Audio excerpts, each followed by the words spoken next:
Okay, everybody, I'm gonna need you all to be very nice today. Do not ask me why I'm wearing this hat. My barber was watching Bad Boys 2 during the haircut and accidentally chopped it all off without paying attention. Anyway, today we're gonna be talking about Fivio Foreign, who's one of my favorite rappers right now. Because I think Fivio's journey has been long and full of struggle and tragedy. Just 2.5 years ago, hardly anyone outside of Brooklyn had ever heard the name Fivio Foreign. He spent years living in shelters. He worked construction and flipped burgers at White Castle to provide for his kid, and he lost his mother to a stroke in 2018. He made music for a nearly non-existent audience as he developed his style for more than 8 years. If I had to pick a rapper with one of the most inspiring underdog stories of our generation, it would be Fivio Foreign. Today we know him as the man behind the best feature of 2021 on Off the Grid from Donda. His top quality verses on songs like City of Gods and Storytime, his collaborations with everyone from Pop Smoke and Polo G to Lil Tjay and King Von, and the cosigns from everyone from Kanye to Drake.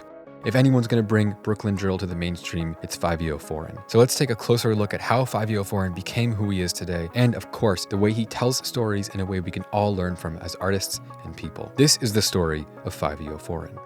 I'm gonna show the world and the people like they're just not in a box. It's bigger than just the drill music. If you're interested in more detailed and informative videos like this, I highly recommend checking out the companion video on Nebula called A Brief History of Brooklyn Drill, where I deep dive into the sound of Brooklyn Drill as it's defined by artists like Pop Smoke, Fivio, and many more, looking at what makes Brooklyn Drill and a brief history of the genre in the music business. Of course, you can get Nebula bundled for free when you sign up for this video sponsor Curiosity Stream at just $14.79 for the whole year. Fivio has been making music for more than 10 years. After all, he's 32 years old. It's actually something that a lot of people make fun of him for, especially because he basically tried to hide his real age during an interview with Vlad TV back in 2020. I feel like a lot of people have seen this clip. He was getting clowned about this for months after, but I don't blame him. Maybe he sounded goofy because he wasn't ready for the question and he felt self-conscious about living with his mom at 26 years old. But there's this unspoken rule in the music industry that if you're over the age of 21, you have no more potential and you might as well just give up and go work at CarMax. Especially in New York, Fivio is surrounded by other artists finding success at a really young age. K-Flock is like 18 and he already wrapped up his whole career. Lil Tjay is only 20 and already got signed 4 years ago. He's got billions of streams before he turns 21. And these are all some of Fivio's biggest competition in New York and his closest peers at the same time. So it really makes sense why he feels that pressure to look and act younger. Of course, nowadays, thanks to independent music and labels having less control over an artist's success, there are lots of older artists like the Griselda crew, Freddie Gibbs, Danny Brown, JID, even some of the GOATs had a late start, like Jay-Z didn't drop his first album till he was 27 and MF Doom didn't drop till he was 28. So I get why Fivio Foreign would kind of try and hide his age. Anyway, Fivio's early music is still up on YouTube, and if you go back to what he was making in 2012, like 10 years ago, it sounds so completely different than the sound that he finally blew up with. It's honestly kind of funny. Looking back at this track Intro from 2012, I mean, no offense, but Fivio sounds like he was trying to be Drake off Take Care or something. You know, you just see the skinny young kid rapping in a Ralph Lauren sweater, and he even has more videos of him in his room rapping over Drake and Kendrick Lamar and even Beyonce beats. To think this guy was 20 and 21 and clearly idolized artists like Drake and wanted to emulate that style of emotional R&B, thinking about the fact that he himself would later go on to influence Drake's interest in drill music and end up creating a Billboard Hot 100 hit with him is really inspiring. Like what?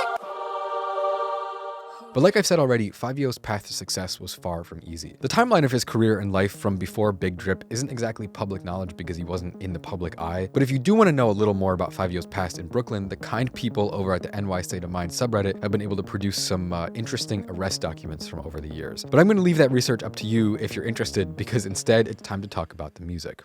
We've already mostly covered the first stage of Fivio's music career. Even though it kind of looks like his career started around the time he released Big Drip in 2019, at least on Spotify and YouTube, he's really been making music for more than 10 years, and his old stuff was completely different in sound and lyrics than the sound he would finally take off with in the summer of 2019 when he dropped Big Drip. So look at me, I'm the last one left, and then I slide to the right like you the last one left. Yeah, my mama told me never run. Fivio's old music was way more melodic, lyrical. He used a lot of piano beats. It was kind of like melodramatic. He was really like a singer on a lot of his old songs. But Big Drip, which he released in the summer of 2019, was a huge track. The music video has 70 million views. It was all over New York City back then, and Fivio signed to Columbia Records for $1 million just 3 months after it came out, and he didn't stop there. Two things. I don't want to take away from Fivio's story, and I know this is probably going to be controversial, but it's impossible to tell Fivio Foreign's story without mentioning Pop Smoke. Centric Salina, nigga out there, you move hot, they know my body, 2 chops, Fivio, soaking your back for an hour. The comparison is valid, honestly, for a lot of different reasons. They came up at the same time with a similar sound, they featured on a lot of each other's songs, and they were always around each other when Pop was alive. Fivio was with Pop Smoke at his first radio interview. They supported each other's music, and overall, we don't know them, but it seemed like they were good friends. Not to mention the fact that in 2019 and 2020, they were the biggest rappers coming out of New York. And while Pop was doing insane numbers and bringing New York drill to the outside world, I would say Fivio was a very close second. When Pop passed away, I feel like a lot of New York drill's potential to go mainstream died with him, at least for now. New York needed that energy and versatility. Pop was making really catchy pop songs and R&B and everything, and there were no other drill rappers out in New York that could even begin to match that talent, besides maybe Lil Tjay. So a lot of drill rappers in New York were potentially going to get to ride Pop's coattails to success. I'm not calling anyone out here, but there were lots of people that were going to get to capitalize off Pop making drill mainstream. But when he died, those people just kind of went away, back to their neighborhoods. There hasn't been a drill song to blow up out of New York since Pop Smoke died. Sadly, a lot of the time that's what happens when a huge talent is lost. At least that was true until Fivio stepped up to the challenge and completely transformed himself and reached a new level of quality again. The thing is, he was already a good rapper. When I first heard that Donda was gonna have a Fivio feature, I was already excited off the bat because I've been a big fan of Fivio's rapping since 2019. But I'll never forget how actually surprised I was the first time I actually heard Off the Grid. Until that point, Fivio was known to everybody as a funny, gimmicky, maybe even goofy rapper. The type of guy to rhyme demon with demon. He made music for the club, but he was never the type of guy to unleash 2 straight minutes of focused storytelling, telling his story and shocking everyone. But the reaction to his verse on Donda was kind of crazy positive. So many people were impressed with his rapping and storytelling, he had tons of new supporters from all over the place. So what changed? Well, in the spring of 2021, at the peak of Fivio's fame in New York, when he had millions of dollars and streams and he was on top of the whole drill scene in Brooklyn, he was arrested in New Jersey on gun charges, and the judge didn't grant him bail. So he was stuck there for 4 months at the peak of his popularity. And look, no one knows what he was going through in jail, but we do know that he came out a completely different person. Look back at these comments people were writing about Fivio like a year and a half ago. People said he was falling off. They were saying he was having his 15 minutes of fame as a feature rapper and he would eventually be forgotten and become obscure. Because most people just knew him as the rapper featuring on Drake, Pop Smoke, and Chicago songs. A lot of people saw him as someone with repetitive and unoriginal lyrics. The general attitude was that his style was just for the moment and it wasn't gonna last.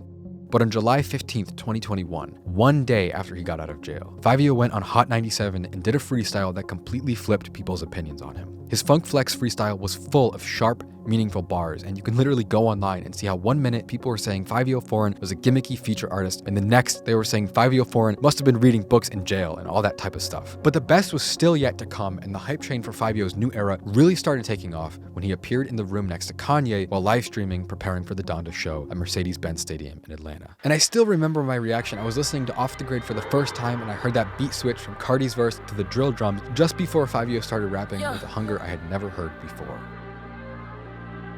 In that moment, the entire music industry and the entire internet was watching Donda's rollout. There was so much hype around the album, with the listening parties happening all around the country, and the snippets and the changing music putting all eyes on Kanye and everyone around him. But it turned out that Fivio ended up being the real star of the show thanks to his verse on Off the Grid. It's just a crazy, energetic, long, sprawling song about the hardships Fivio and Kanye experience as kids and how they're trying to protect their legacies from the dangers of the outside world and build a future. And Fivio's verse is so good, a lot of people instantly called it not only the best verse on Donda, not only the best feature of the year, but one of the greatest features of all time, from a guy who was getting called washed up and gimmicky just a few months earlier. Fivio instantly, overnight, he wasn't that one guy from Brooklyn who used goofy ad-libs anymore. He was the unexpected guest star of the biggest album of the year. He brought the drill sound to a whole new audience that didn't know it before.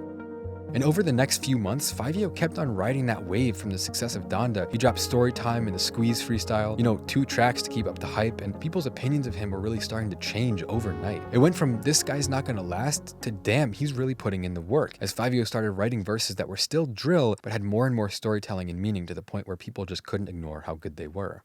And if anyone still doubted Fivio putting in work and earning all this praise, the song and music video for City of Gods proved to the world and New York that Fivio is going for the throne and wants to be considered not just a great New York rapper, not even the face of New York, but he's starting to bring New York drill to a bigger audience than anyone else right now. City of Gods is blowing up, of course. I mean, it's basically Off the Grid mixed with Empire State of Mind. You already know it's going to be huge this spring and summer all over the country. And most importantly of all, Fivio was getting ready to drop his debut album, Bible, B-I-B-L-E, executively produced by none other than Kanye West, One of the most years, New York drill has been one of the more unfortunate scenes in hip-hop. For every big hit, every anthem and rising star, there's a jail sentence or a funeral that quickly follows the success. And Fivio knows that better than everybody. He grew up in the same neighborhood as Rowdy Rebel and Bobby Shmurda. He made music for years before he found his sound. He came up alongside Pop Smoke and watched him die before he could experience the results of his hard work. So even though New York drill has had all these amazing artists and so much energy coming out of the city, I think a lot of people feel like the genre hasn't fulfilled its potential yet in the same way that trap has been having a moment in pop music for years. So drill is still an underappreciated sound, and I think it will have its moment and its big hits, but it needs someone to make that happen. And I think if anyone's going to be the person to bring drill to the masses at this point, it's going to have to be Fivio Foreign because of his skill and determination and the way he continues to improve on a sound over and over. He really might end up being the face of music in New York. Like I mentioned earlier, if you're interested in learning more about the music industry, there's an exclusive companion video to this video essay that's only available on Nebula called A Brief History of Brooklyn Drill, where I explore the sound and history of drill music in Brooklyn in greater detail than I could here. But that's not the only reason to sign up for Nebula. Nebula is home to and owned by so many amazing creators like Polyphonic, Middle 8, FT Signifier, MKBHD, Legal Eagle, Wendover Productions, and over 120 more. We started Nebula to give us creative freedom away from the limitations of YouTube, and I upload exclusive cuts of almost every single video I make to Nebula, with either behind-the-scenes breakdowns, extra footage, or an entirely separate companion video to enhance the main content. Now, I also have to thank CuriosityStream, this video sponsor, for bundling their amazing service with thousands of high-quality documentaries about science, history, culture, music, and more, including their brand new documentary about Mr. Beast that tells the story of how he became the biggest YouTuber of all time through his love for helping people and making videos. So right now, you can get Nebula for free, bundled with CuriosityStream, which is 26% off at just $14.79 for the year. So go check out this video's exclusive companion video, A Brief History of Brooklyn Drill, and support my mission in continuing to make some of the highest quality music commentary on the internet. That's curiositystream.com/Volksgeist for Nebula plus CuriosityStream at just $14.79 for an entire year. Clicking the link really helps out my channel.